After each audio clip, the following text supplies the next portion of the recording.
And when our motivation changes, again, we changed how people look, it affects their visual experience, it's changing their motivation, then what we find is that they run faster, they walk faster.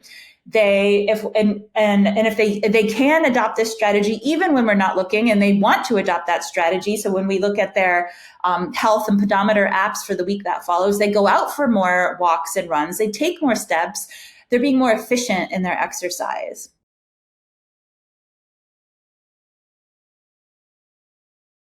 Welcome back to another episode of the Peak Performance Life podcast. I am very excited today to have Dr. Emily Balcetis on the line. She is very well known. She did an incredible TED Talk. I heard her on the Huberman Lab podcast where she was amazing. Emily is an American social psychologist and associate professor of psychology at New York University. Her research focuses on people's perception of the world and how their motivations, goals, and emotions influence it, especially with regards to visual perception. She is the author of a book called Clearer, Closer, Better: How Successful People See the World. And she's also an expert on the right way to do goal setting and maximize the results that you're getting there. So Dr. Balcetis, thank you so much for joining us today. Thanks for having me.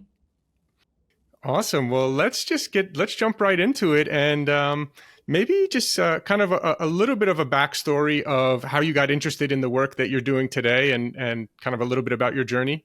Sure. Yeah. I mean, for 25 years, I've been studying the topics that you talked about already, but it was probably about like 7-8 years ago when I really got a chance to test it out for myself. You know, I've been running this research lab. We have about 40 people that are in the lab all across the world. Some people are joining us, many people are joining us outside the country even. So it's a really vibrant, fun environment and all immersive. We are all in all the time trying to do this research. I'm married. I have 2 kids now, but at the time I was just on the brink of having one.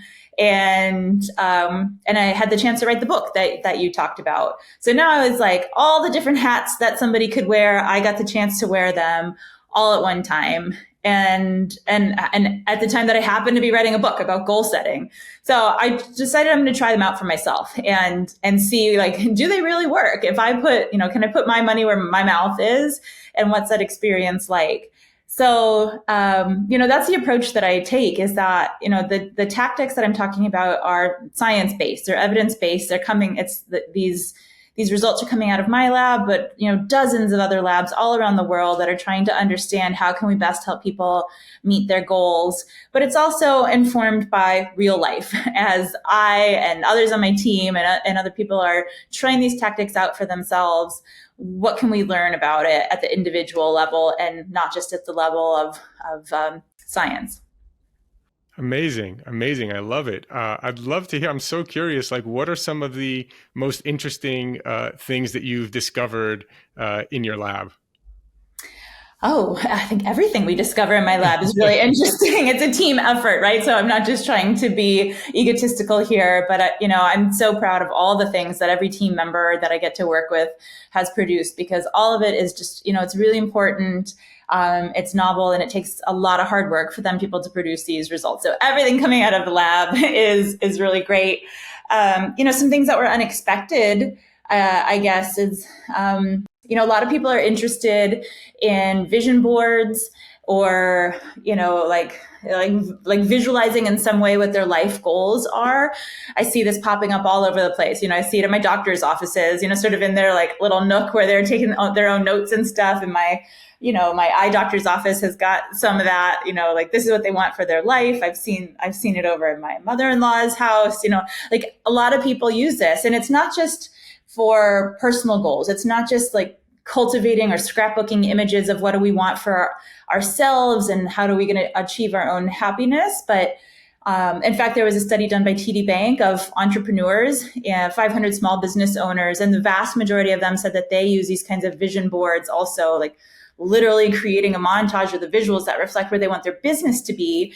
And they use those to set up their business plans, to motivate their employees and communicate where they think the company is going and decide for themselves what the future of their business should be. And this is particularly the case, like 8 out of 10 millennials who are small business owners are using this strategy. So that's something I know is like wildly popular, but we wondered, like, how does it work? Is it working? What is it doing for people? So when we were diving into that issue, what we found is that creating something like that is really powerful. It's motivating for people. It's exciting. And for some people, that could be a real challenge. Figuring out what is it that you want in your life? Where are you going? Where is your passion? Like, where do you want to, what aspect of all the possibilities of how your life could turn out, where is it that's going to bring you passion? So creating a vision board or any version like that can be a goal in and of itself to achieve.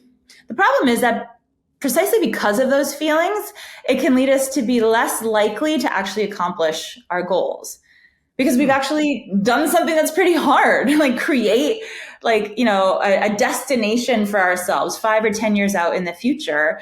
And that's no small feat to figure out where is it that we want to go. It's just that when we leave it at that level of fantasizing, daydreaming about what do we want for ourselves? What will I be in 10 years' time when I put in the hard work? That can feel satisfying, that you get a hedonic hit from that. It feels good to know, like, that's what my life is going to be like, because I'm going to try really hard, but like, that's what my life is going to be like. And colleagues of mine at New York University actually studied what happens when we think of our goals at that high level, that distal level, and then leave it there. They measured systolic blood pressure. Now, systolic blood pressure is the top number on your blood pressure reading, but behavioral scientists know that it's also an indicator of our motivation, of our psychological readiness to get up and do something. And what they found is that systolic blood pressure actually stayed low for people who just let themselves stay in that sort of daydreamy space about what is it going to be like when I meet this long-term goal, and visualizing themselves there. Systolic blood pressure stayed low. In comparison to people who did that, who got to imagine themselves of what they want, what's it going to be like, but then also started breaking it down. What do I need to do to get there? What are some of the obstacles that are going to stand in my way? And what can I do to circumvent them? They were taking the next step and doing that hard work of figuring out what's the concrete sub-goal action plans that I need to make to get the job done. That's when systolic blood pressure went up. That's when their body is like, all right, we can do this. Let's take this thing on. They're motivated and they're mobilized to do that. So that's, some cool stuff that I think matters. It can resonate with people. And it gives you a concrete suggestion for how can you leverage that experience of making vision boards and take it the next step to help them be maximally beneficial for you. Yeah, I love that. You definitely, I find I actually go out every morning once my wife takes my daughters to school Monday through Friday, and I'll go outside typically for an hour doing just visualization, gratitude, thinking time. But I'm also definitely thinking, like, getting ideas about what action steps I'm going to take and implementing it. And so I think you're right. A lot of people might have these big goals, big dreams, but if they're not breaking it down and taking the small actions every day, what are they doing differently? Mm-hmm. I think that's really true. I know you're kind of like one of the foremost experts on goal setting. So I have to ask you a little bit more about that. What is the optimal way then that you may be seen for goal setting? Well, I think it is important to have that high level vision for yourself. What is it, what's the stretch goal? What is it that you're working to achieve? Because, we don't like being directionless and aimless. It gives us, something that we're going to work towards. But then we need to think about those concrete action plans like you're talking about. And then to best motivate ourselves, actually, we need to do what I was just mentioning, is the planning for the obstacles. Foreshadowing failure is what I've called it. And that actually is going to be motivating for us. And that's going to do something special that will increase the odds that we actually accomplish our goals. So at the time that we're setting those goals and we're thinking about the concrete action plans that we're going to make, taking a second, taking minutes, taking a week, however long it needs to be, thinking about where am I going to stumble?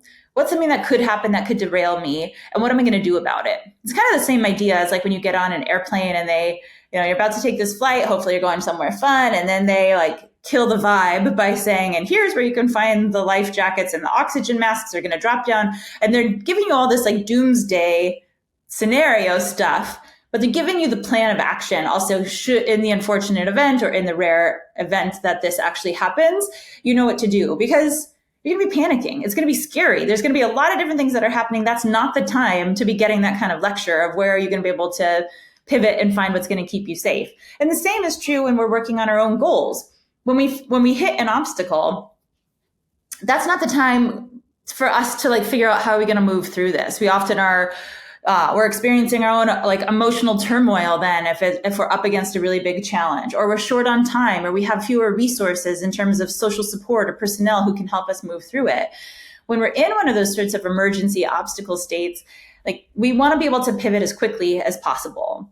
And when we think of it not as in the planning stages as foreshadowing failure, like I said, but like coming up with a plan B, C, D, the backup plans, then we can actually feel more secure and confident that the path we've designed for ourselves can be sustaining. The reason why, like a lot of people set New Year's resolutions. Most people have broken their New Year's resolutions by Valentine's Day. And why is that? Because it's usually by Valentine's Day when you're up against some of your biggest obstacles. Real life has set back in now. It's becoming evident how the goals we set are going to require a different course forward, are going to be on a different rate or trajectory of success than we had imagined.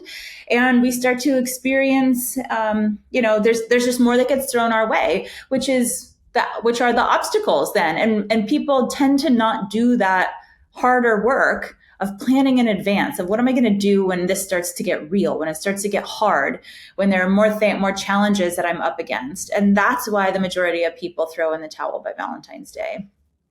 Yeah. And on the business side, I know that's been a very important question that, in some of the business groups that I'm in, people are like, what are the biggest risks for your business, right? And trying to get ahead of that, but it's not fun to think about that. It's the stuff that you don't like learning about or thinking about, but it is, thinking about it now can really set you up for success in the future. So I'm sure you've also kind of seen a lot in terms of sacrificing short-term results for long-term gratification as being really a key to success in many areas as well, right? Yeah, this pops up, in lots of different domains that people study it in, which is, the power of temptations and self-denial. If it's talking about like, trying to eat a healthier diet, or anything that requires a trade-off between the short term and the long term. And, a lot of research actually says like that living in that denial, like denying yourself from the temptation in the here and now isn't going to be effective, because it always stays top of the mind and just sort of looms large. But that, micro indulgences can actually help sustain you in the long run. So that in the long run, you're better off. And it's not like it's not like a full-on denial of the temptation or a full-on sacrifice of the immediate reward in the here and now. It's like just sample it a little bit. You'll take the edge off, and you'll be able to go longer without like fully diving back into this thing that maybe you want to be trying to avoid. So, trying to like just say like, do not eat the chocolate, it doesn't work, because all you're doing is thinking about chocolate then. Right. Yeah. It's like, don't think of a pink elephant. You're thinking about a pink elephant, right? Yeah, exactly. So that's an interesting conversation, right? I wonder about like stopping things cold turkey versus giving yourself a little bit of kind of wiggle room there. It's certainly a fascinating topic. Yeah. Yeah. I know you've got I've heard you talk about some cool hacks as well. So, we love hacks in terms of like exercising, and I don't want to butcher it. So I'll let you kind of tell it. But I heard you talk about how people who are running can look at certain objects, or maybe we should first give a little bit of a background about kind of the visual systems and things of that nature. Totally. Yeah.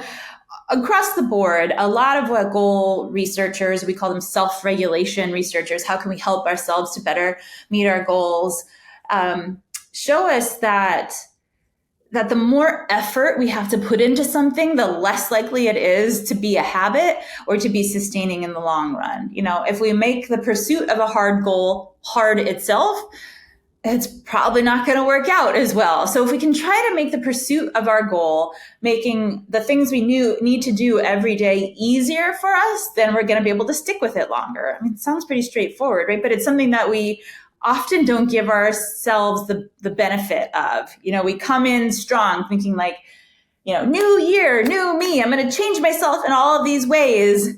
But just thinking about that setup is like, yeah, that sounds really exciting, but it sounds super hard. So like, good luck to you, right? But we don't really realize that. We get caught up on our own enthusiasm.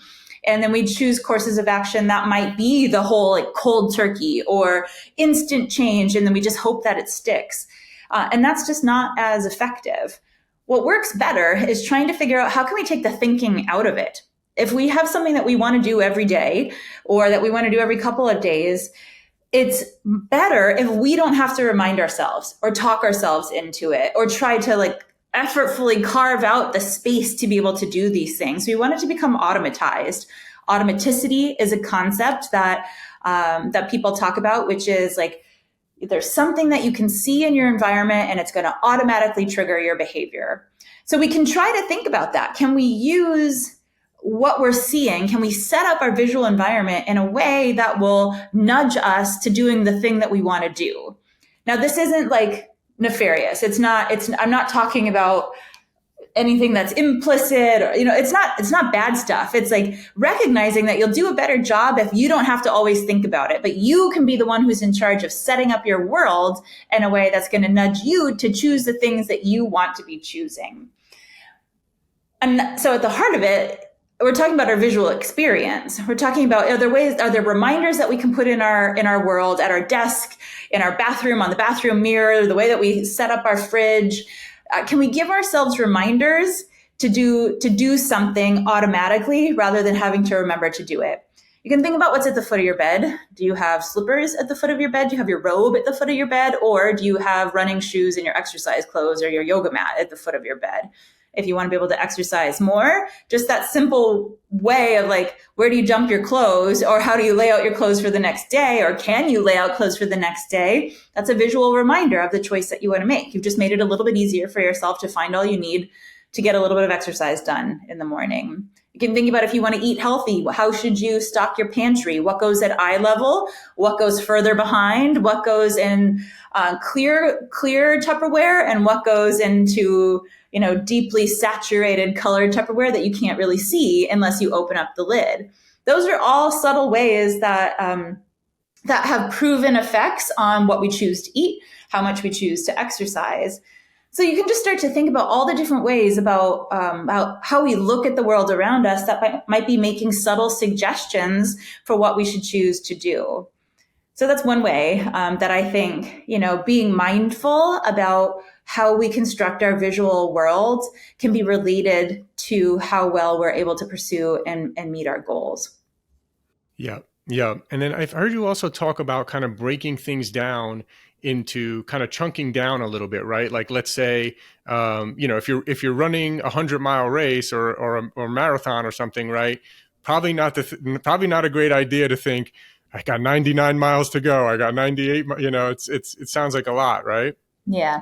Yeah. I mean, it does sound like a lot. Some people like doing that. Most people aren't able to do that, or may not even want to, because it just seems so hard. But, I went into that work because I had the opportunity to talk with and meet some of the world's fastest runners. It was like the fastest guy out of Trinidad and Tobago. It was a guy who'd won a couple gold medals at the last Olympics for the 400-meter dash, and other guys like that. They were all guys in this case because it was a men's track team that happened to be practicing, and these incredible athletes happened to be on it.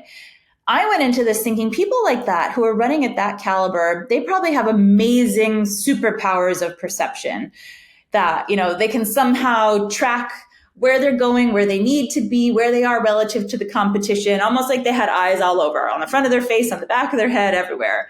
But I couldn't have been more wrong. I mean, they don't have eyes on the back of their head, but they're not using that kind of superpower of perception like I thought they would. Instead, what they were telling me was that they are very narrowly focused on a target. They are focused on the finish line, and that's it. They're not paying attention to what's happening in their periphery. They're not aware of where other people are. And even if some say like, yeah, I do look around, they're saying, but that's not as good. Like, I should be focused. They are prescribing it to themselves, and they're using it as often as they can. And what they were describing, didn't seem that hard to adopt. They were saying, like, I'm imagining there's a spotlight on just, this thing up ahead. Or as I was reading, what are strategies that are used by, the first woman to win the marathon in the Olympics when they allowed women to compete, or, one of the most decorated marathon winners in the world. Those women also, like, they choose somebody in front of them. They focus on the pink shorts until they pass those pink shorts, and they choose another target. They're setting those micro goals, but they're also using their visual experience. They're being narrowly focused. That's something that we can teach other people, right? So I can tell you, imagine a spotlight is shining on just the edge of the building up ahead. Imagine that you sort of have blinders on and everything else on the periphery is foggy. Now, assume that kind of way of looking, and what happens? Well, we've tested thousands of people, and we have found that when people do that, adopt a more narrow rather than wider focus of attention, they say that finish line, that goal, that thing that they're looking at looks closer to them. They experience a visual illusion of proximity. Well, then what happens? Well, if something looks closer to you, you feel like it's going to be more likely that you can make it. Doesn't seem like that distance is going to be as far to travel. Your sense of self-efficacy and your appraisal of this exercise all gets better.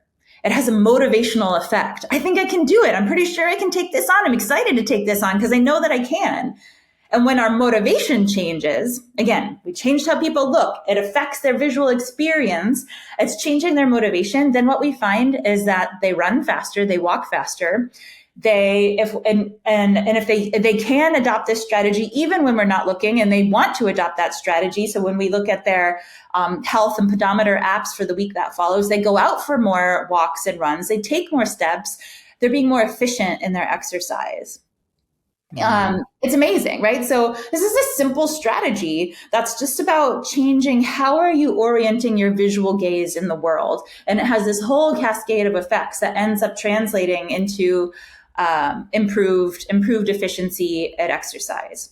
It's great to get steps in. We all need to get more steps in, but like the next level is that exercise needs to be intense. We need to work our heart muscle, right? To keep ourselves maximally healthy. We gotta get that heart rate up. And this is a strategy to do that. Some work that we're just like right now in the process of getting published.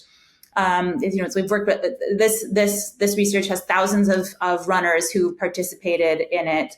And what we find is that the people who do run faster and who are more likely to win their competitions are the ones that use this strategy, but particularly towards the end of, in this case, 5-kilometer races. That especially as things get more challenging, they rely on this strategy more often. And those that do that are able to compete at a higher level.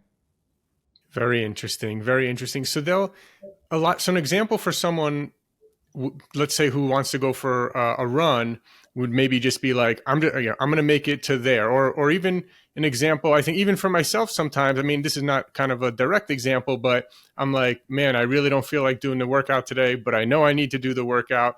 You know what? I'm going to at least go to the gym, walk on the treadmill for 20 minutes and get my body warmed up and, do some stretches and then see how I feel. And 99% of the time I feel good enough to do the workout after that. Right. So I'm kind of like, rather than saying, oh my gosh, today's leg day, how am I going to do all that? Right. Yeah. I mean, that's a situation that researchers talk about also. Ayelet Fishbach at the University of Chicago, she's looked at, what's the best way to motivate ourselves? Should we look forward to what we have to do before the job is done? Or do we look back on the past at what we've accomplished? So you were just talking about like, okay, I just set like a small goal. And then after that small goal, I look back and I'm like, okay, that was fine. I can keep going. Right. Mm-hmm. But from the outset, when you look at, oh my gosh, how far do I have to go? It can feel overwhelming. Now, an important distinguisher here in this advice that I'm about to give you is, how committed are you to this goal, or how experienced are you in this domain? So if you're not very committed, or maybe it's not a habit for you yet, or you're not really sure how to approach this, not necessarily the exercise, but any particular kind of goal, the tricky part for most people is in the middle. Like that's where our motivation starts to wax and wane. And what do we do then? Well, for those people who are very committed, actually looking forward of what do I have left to close that gap, to close this out and to be done. That's really motivating for them. People who are less committed, who might be more of a novice in this area, looking back on the past is motivating because they weren't so sure if they would even be able to get here. So when they reflect on like, oh, it's been 15 minutes. Oh, I've already burned 300 calories. Oh, I already ran a mile. I didn't think that I could. Or my business has already survived for 6 months. And like most businesses don't, or they don't get to this point. I didn't think that I could do that. Looking back on the past successes clues us in to a source of energy that we can use to go the second half or to go the rest of the way. That's fascinating how, complete opposite approach, but works for different people. Yeah, that's exactly. Really fascinating. Yeah. Tell us a little bit about your book, Clearer, Closer, Better, How Successful People See the World. How do successful people see the world? Well, they use these strategies that we've talked about, but I would just want to say, it's not my belief that there is a prescription. Like you do these 4 things that I've already talked about and like your life is going to change and everything will be amazing and there'll never be any hardships again. No. And if anybody were to tell you that, that's just underappreciating the complexity of the human experience. That's just not the case. Instead, what we need to do is think about expanding our toolkit, right? All of the tactics that we've talked about so far and that you might already be using and that you're hearing from other people are different tools. And you just want to learn more of them because you might be up against a new challenge in a goal you've already been working on for a long time or something new that you have to take on. And you feel like you're up against a brick wall. And you want to be able to pivot. You don't want to just keep hitting your head against that same brick wall using the same tool and you're not going to be able to break through, right? So my philosophy is like, let's see if there are other tools that we can add to your tool belt to help you maybe break through that wall when you feel like you can't. So some of that's what we've talked about is offering some of those tools. The book is all about tools that can relate to our visual experience, again, because vision just is that powerful. And it's also something that I don't think we realize can be a source for us. So, other things that we've talked about are in the book is about the power of visualizing, right? So the mental images that we bring to our mind. Those are really important as we pursue some of life's biggest challenges. Some of the things that are hardest for us to do, like you've already mentioned, are making sacrifices today that will benefit us in the very long, far off future. Those are the toughest ones because it might require like daily or weekly effort for something that we may not see the results of for years or decades to come. One great example is saving for retirement. Right? The best advice is start as early as possible. When you get your first job, start saving for retirement. And who does that? Like no one does that, right? Nobody does that. At least nobody that I've talked to. And in one case, I was talking to 60 students of mine who were all on the brink of graduating. They all had jobs to pay their tuition, their bills and stuff like that.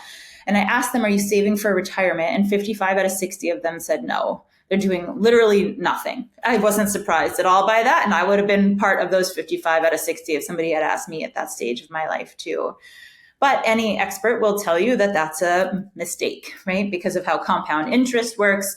Saving a smaller amount earlier rather than a larger amount later, you're going to be better off in the long run. But when I asked them, well, why not? Why aren't you saving anything for retirement? The most common answer, the answers were varied, but the most common answer was, I just feel so far away.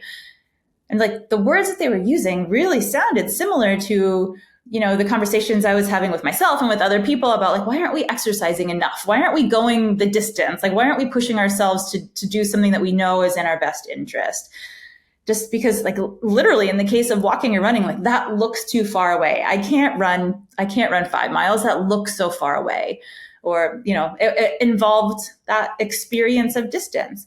So what we learned then from the runners I thought, I wonder if we can apply it in this context too. Is there something we can do to shrink that distance? In this case, it's not physical distance, but it's like psychological distance or temporal distance. It's time.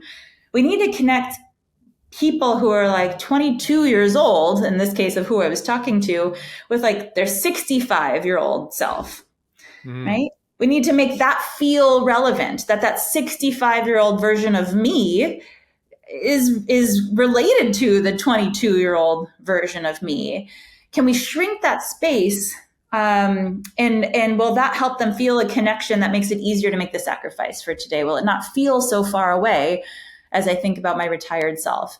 So we used a tactic that Hal Hirschfield at UCLA had developed, which was I took a picture of each one of my students' faces. I used computer software and morphed it with a very successful older person like Maya Angelou or Dan Rather or Betty White. And I turned it into a small movie so that like they could see themselves aging decade by decade, getting the white hair and the wrinkles. And I showed it to them. They were almost all horrified. Like it literally took the breath away from one woman. I thought I would have to do CPR or something to get her to breathe again. She was like, and then she just was like, that is awful. So it wasn't necessarily a pleasant experience for them to see what they would look like aging. One man, though, said, I think I look pretty good. So good for him. Yeah, but once that sort of settled, I had them think about, well, what's a day in the life of you looking like this? What's it going to be like? What do you want it to be like? And it was kind of like vision boarding in a sense. They were thinking about that. They were thinking about themselves, but they got to concretely see what retired Maya might look like, what retired Angela might look like. And then we had a conversation about retirement and saving for retirement. There's no right answer. They weren't getting graded on what they told me here. But I said, what about retirement? Are you going to start saving for retirement? And they said, the vast majority of them said like, yes, I get it. I'm going to start now. I didn't follow up to look at their bank accounts, right? But they had a different appreciation for the future than they did before having that experience of that allowed them to contract time, contract space, and make that far off future seem more relevant to the here and now. Yeah, that's really interesting. What about with people's personal goals? Like, is there a way to kind of do that same thing with personal goals? Sure. I think the key characteristics of this was, trying to take something that's abstract and make it more concrete, creating a visual that can help be the clue about what is it that I am working towards. And to try to, there's a difference between like, I see what my life is like right now. I see what the paycheck looks like. I see what the sacrifice is like. I see what my day is like and what I have to accomplish, but I don't know what that looks like. And so we want to try to equate those, right? So trying to visualize that, trying to make something that's concrete that our eyes can look at, trying to think at the same level of detail about that future as we do for today. And that is a way to contract that psychological distance. Yeah. Yeah. I'm curious what you think about like fake it till you make it. I know there's a lot of people that they're like, when they're trying to do positive affirmations or visualization, and they're like, well, I'm just lying. It's not true. That's not me. I'm not a healthy, calm, happy person, or whatever their positive affirmation is that they want to achieve. They're like, I just feel like I'm lying to myself. And, a lot of people give the advice, well, you got to fake it till you make it. What do you think about, what do you think about that? Well, this has come up a lot with Amy Cuddy and her research. She's probably, she's always had like the number 1 or number 2 most watched TED Talk of all times. And that's her advice, is fake it till you make it. That's part of what her story is. And of course, just because she's been in the public eye and so has her research for such a long time, there's been a lot of investigations on like, does that work?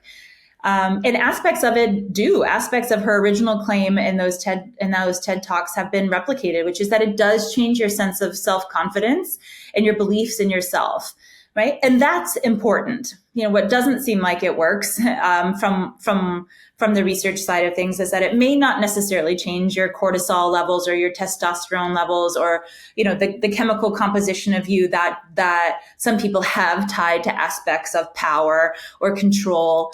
But it is related to your psychology. And that is important. When we believe in ourselves, when we increase our confidence, that sometimes is the difference between doing well and not doing well, or doing it at all and not doing it at all. So yes, when there's an opportunity to fake it, you can make it because of the effect that it has on your own psychological experience. Yeah. Yeah, one thing I've done with regards to that I've found very useful for myself is I would visualize myself, achieving a goal, and you can start with small goals, and then, then there was a bigger goal, when I had a previous company that I was visualizing, selling the company, and then I said, okay, I'm going to walk outside my door, I'm going to put my hands up like this, say yes, pat myself on the back or something and do this. And then when it actually happened, I followed through on that visualization. So I'll do these visualizations, even if it's small ones, and do some sort of action or weird move that I normally wouldn't do, and then follow through with that visualization to kind of close this loop and solidify this belief to my, unconscious mind that my visualizations come true. So it's been helpful for me. That's great. Yeah. I mean, part of that too is concrete action planning, right? So, sometimes people don't take on things because they don't know what it's going to be like. And it's not necessarily the case that you knew exactly what this is going to be like, but you tried to remove some of that uncertainty. There's, psychological concept of uncertainty avoidance. Just as a species, we don't like uncertainty. If we're not certain what's in that cave, could be a bear, it could be a wild tiger back in the very olden days, right? There can be fear around that. And to some degree, people have that fear of uncertainty.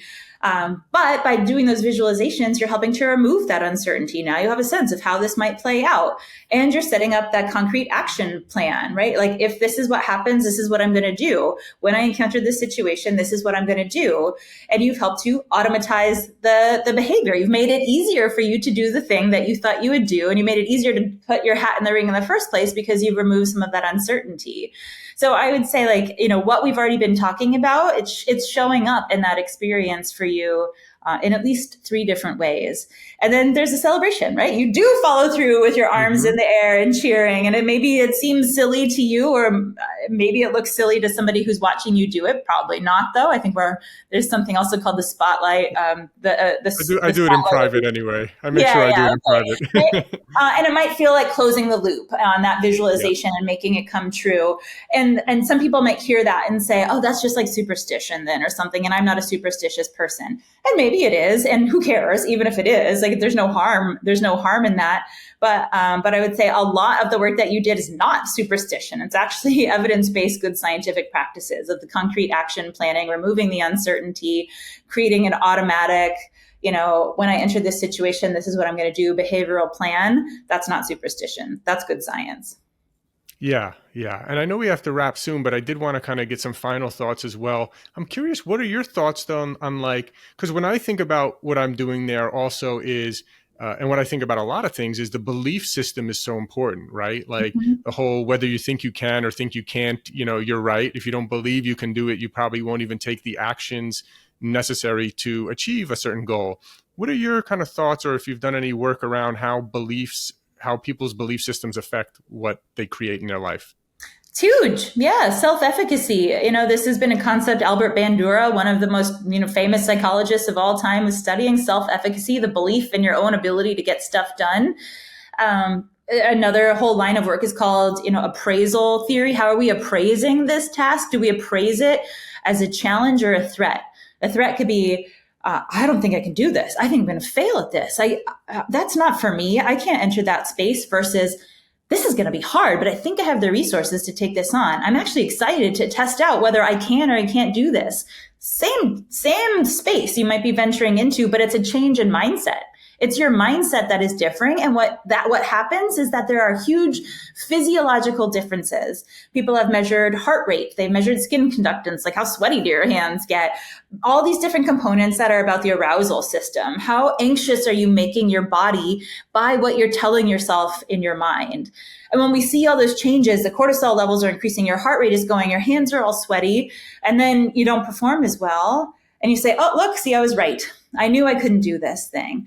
Well, we don't know if you couldn't do this thing, but what we do know is that your mindset had an effect on your body's experience that then had an effect on how things turned out for you. So there's a lot of power that we have in our own way that we talk to ourselves and the way that we think about this situation. We have a lot of power to control that. Yeah. Yeah. There's actually a book that I like to recommend as well that I read that had a big impact on my life. It's called The Upside of Stress. And it completely reframed how I looked about stress because, she kind of shows you how stress actually can be a good thing when you're exercising. Stress doesn't have to be and so I used to look at, oh, stress is so bad. Stress can kill you, this and that. And then it was like kind of reframed, probably saved 5 years on my life just by reframing mentally how I think about it, Totally. And, just to add to that, cortisol is, our body's marker of stress, one of several markers of stress. That's the one that people probably know the best. Our cortisol levels are actually highest in the morning when we first wake up because it's a marker of stress, but it's a marker also of our body's readiness to do something. Cortisol is what takes us from being asleep to being awake, to making that shift in our consciousness. So if we can think about I'm stressed out, I'm really stressed out. Actually, our body is telling us we're most stressed out. We have the highest cortisol levels when we first wake up, but we might not be experiencing that as stress. So cortisol does fluctuate. It's lowest at the end of the day because once it goes super low, that's what helps us to fall asleep. It's just that when people who do that mental talk about how stressed out they are, how this is going to be a situation that they can't possibly win in, that mental talk actually keeps cortisol higher throughout the day. So it doesn't drop as much. And that might be part of the reason that you have a harder time falling asleep. Or that's when the negative side of stress can come into play. Cortisol is supposed to go up and go down throughout the course of the day. It's just that self-talk can sustain it at an unhealthy higher level longer than for other people or than it should be. That makes a lot of sense. Love that. Dr. Balcetis, thank you so much for joining us here today. Where can people follow you, learn more? Is there anything that you'd like people to maybe support at this time that you're doing? I just had a second TED Talk come out about, trying to make sense of the polarized society that we live in. So you can, Google my name and there's a talk about exercise, a TED Talk about exercise, but also about trying to bring society together again. If those are big, lofty issues that you're interested in, I encourage you to check that out. Thank you so much. Really appreciate you and hope to do this again soon. Thanks. Sounds good. Thanks. Thanks for listening. If you enjoyed the episode, can you please leave us a rating or review and subscribe? I've realized that while we have actually increased our downloads a lot, we're actually getting a lot of downloads, which I'm really happy about. We actually have very few ratings. And I realized that I've never asked people really to rate much. So I'm asking you now if you could please rate and review and subscribe. And if you enjoyed the episode, please forward it along to anyone that you think will get value out of this. Also, if you haven't checked out our line of products at buypeakperformance.com, you get 20% off your first order. That's www.buypeakperformance.com. We have some incredible products, including our organic high-altitude coffee. If you don't know this, coffee is one of the most heavily sprayed with pesticides out of any crop. So it's really important that you drink organic coffee. We've gone above and beyond to source what we believe is the highest quality and healthiest organic coffee in the world. We're also famous for our organic green superfood powder. You can get 20% off of that as well at buypeakperformance.com. We also have an organic vegan and paleo plant protein. See, most of the vegan proteins out there are using brown rice protein, which is really not a good source of protein, and it's also a grain. And if you're paleo, you know that grains tend to cause inflammation in some cases for some people. And so we wanted to make one that was paleo friendly and vegan and organic. We made an amazing amino acid profile, so it's really one of the best plant proteins for muscle building. So you can check out Peak Performance Organic Plant Protein. You can find that on our website. Of course, all our products are on Amazon as well. So thanks again. And again, please, if you enjoyed the episode, please forward it along to someone who you feel can get value out of it. And please leave us a rating, review, and subscribe. Thank you.